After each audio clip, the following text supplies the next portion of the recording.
Ooh, let's shift them. Guys, Ryan Biddulph here, blogging from paradise. I'm gonna do a little change up today, and I may be doing it from time to time because I think it's so important to share my life.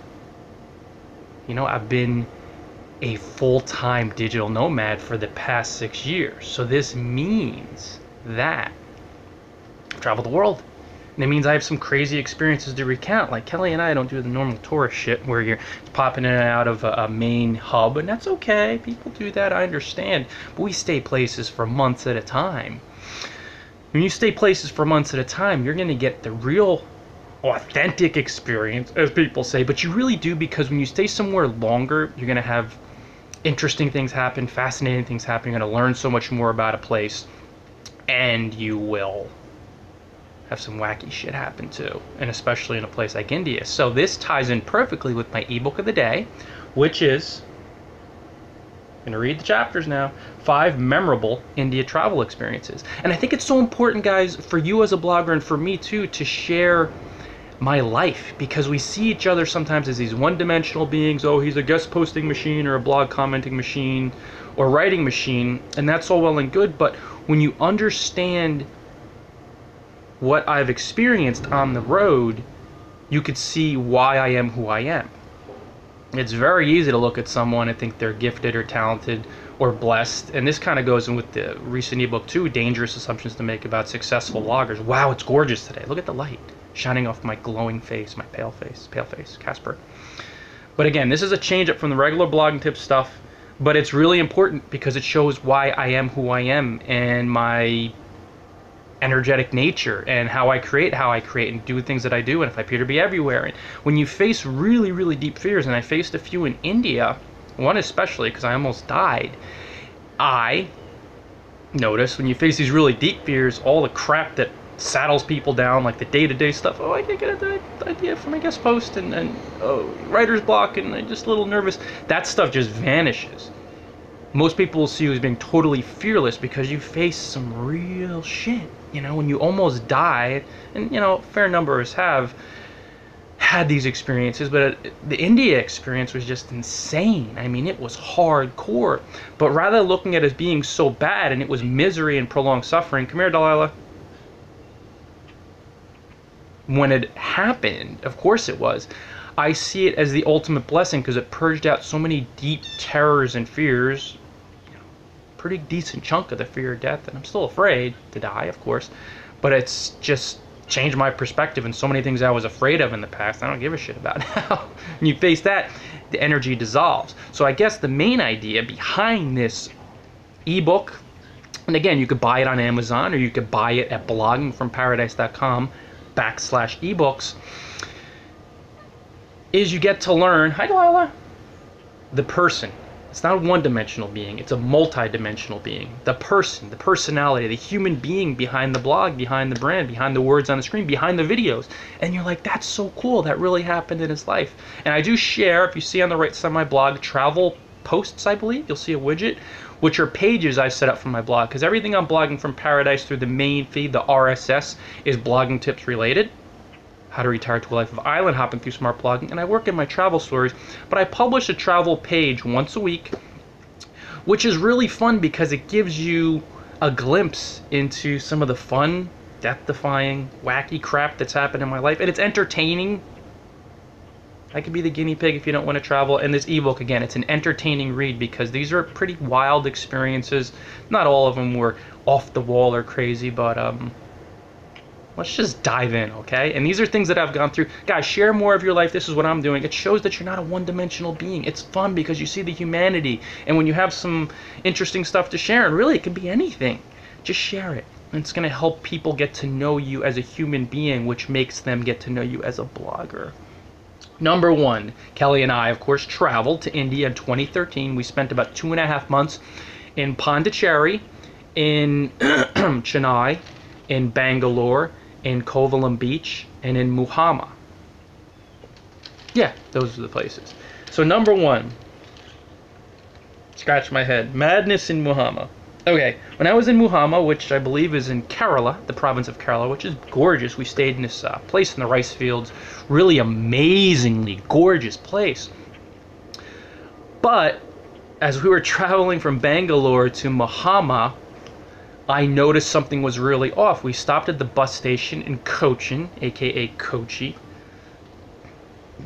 and sweat started pouring down my brow within a split second, and I was overpowered by a wave of intense nausea. I'm surrounded by these folks, tons of folks, Indian ladies, they're sorry, and it was a very interesting scene. I'm just sitting there, sweat pouring down, and I feel like I'm gonna puke. It's just an overpowering, when you feel it like right away, when you're just absolutely, so I'm like, oh shit. So I'm sitting there, I'm like, I don't want to puke amongst everybody. I'm just sitting there, please don't throw up, please don't throw up, please don't throw up. Put my head down, Kelly's like, what's wrong? I get pale, as pale as this picture.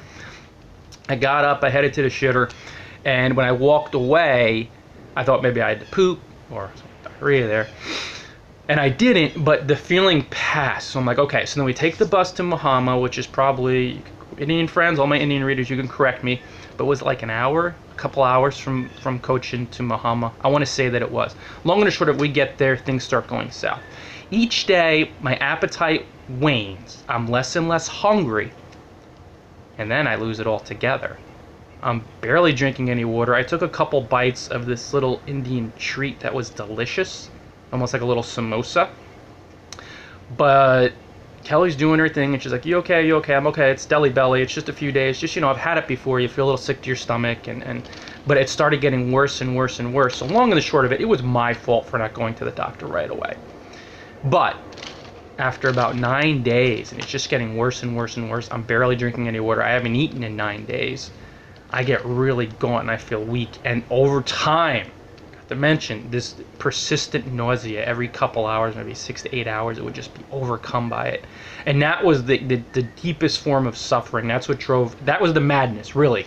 Through all the weight loss and really gaunt in my cheeks, and you've seen pictures on my blog, or if you haven't, on your Facebook, maybe I'll share one. Well, whatever. It's pleasant. I really got skinny. So finally I tell Kelly, hey, let's go to the hospital. I gotta go, and it's like 11 at night. So I get to the tuk-tuk, bouncy ride, I'm feeling sick as shit. We go see a doctor. He's like, oh, you need Indian Pepto-Bismol. It's like Indian Pepto-Bismol. I'm like, no, doctor, look at my stomach. It's fucking alien in here. It's distended stomach. It was just so brick-like. I knew there was something growing in there, some type of parasite. He's like, no. I'm sitting there, I'm starting to cry. It's just, I'm so over when you don't eat for 10 days, 9 days, and you lose 20 pounds, and you're barely drinking water and dehydrated, and you know something's horribly wrong, and the doctor was just like, no. I'm like, oh my God. So I turn around, he gives me that. I get home, 2 in the morning, I puke all the Pepto-Bismol up, and I feel sick as hell. And then finally at 4, I'm like, Kelly, we have to get to the hospital immediately. I'm just crying. She picks me up, and the dude we rented from was such an awesome guy. Santos. Beautiful man. They carry me like a rag doll to the tuk-tuk, rush me to the hospital. I get fluids, feeling a little bit better, but just, it was such a death-defying experience, because he told me, he's like, your pulse is feeble. It's feeble. They were like, they were carrying me around, guys. And I'm a pretty powerful guy, and they were carrying me. Just in a wheelchair. Slowly start to recover there. Then we went to Kovalam Beach. I needed a heavier antibiotic to really kick its ass, and then eventually I'm over it. I could be here for an hour and a half talking about this. So really close to dying, probably 2 to 3 days. You figure, not eating, and then no fluids, and I was projectile diarrhea. Like I said, my toilet looked like a Jackson Pollock painting.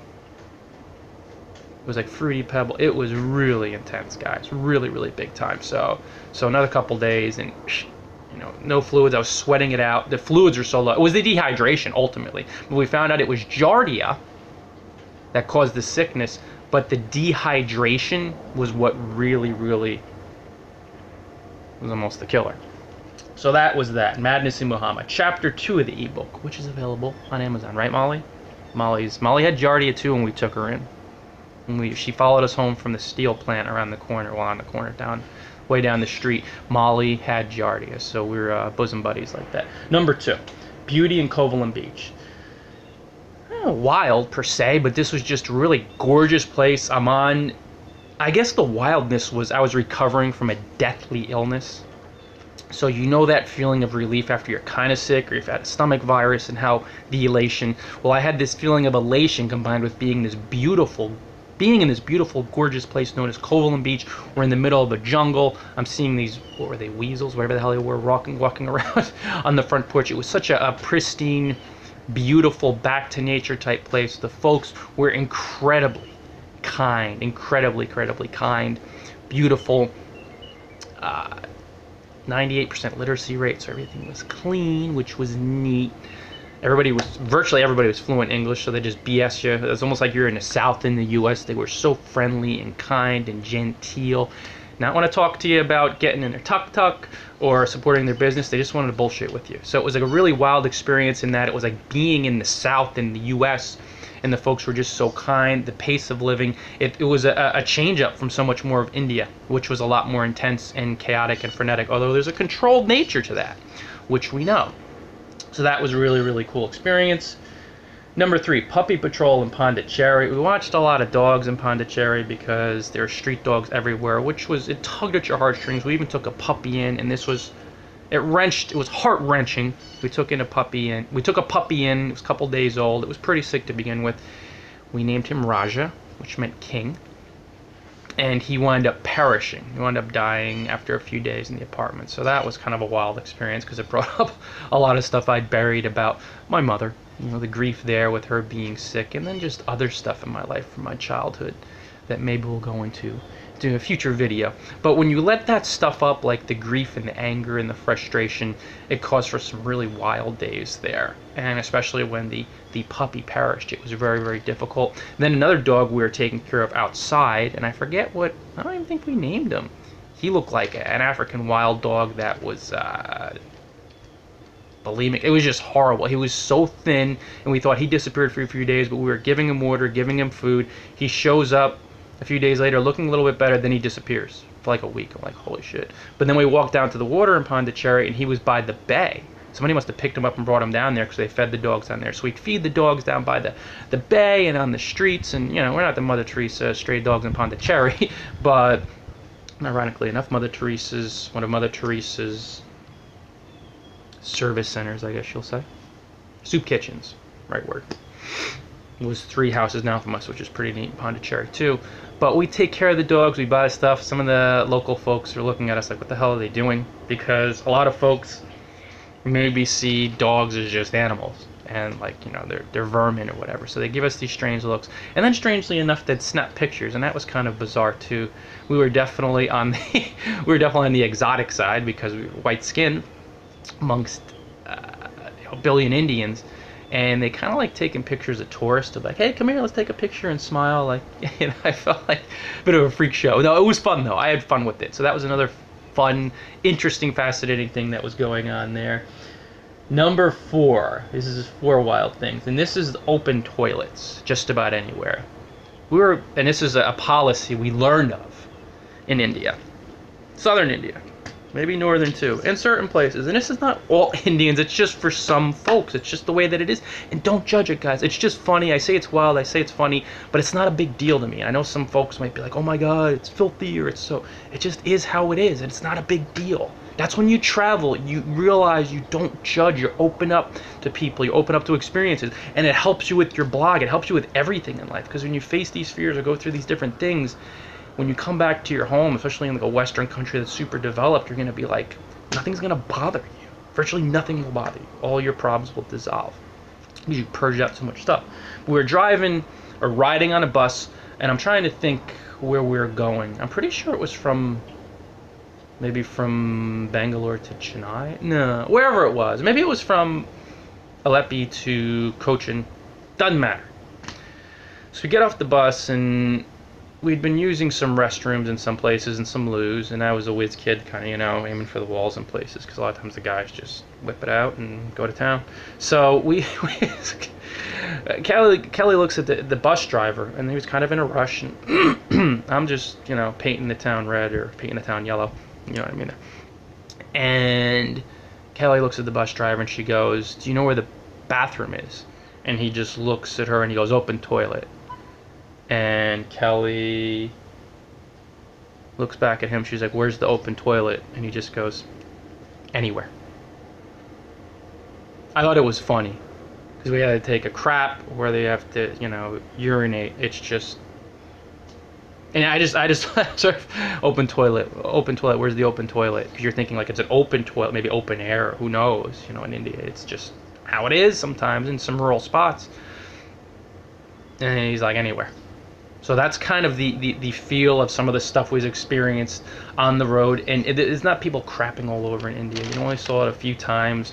Most folks there are, and especially in the more urban areas, they're going inside. But this is just interesting stuff, and it's not to be judged. I know people laugh and it's funny and it's wild, but so many folks get so caught up in just saying how it shouldn't be that way, or oh my god, and it's like it just is what it is. It was an enlightened being, some saintly holy man, just said everybody should go to India at least once, and it should be just how it is. And I agree with him. You have to go to India at least once to experience the place, because it's so fascinating. And number two, rather than try to speed things up and developing, and it has to be first world and not third world, and it's so backwards, people think, the holy man knows the truth. It is how exactly it should be. It is how it should be exactly. It is exactly how it should be.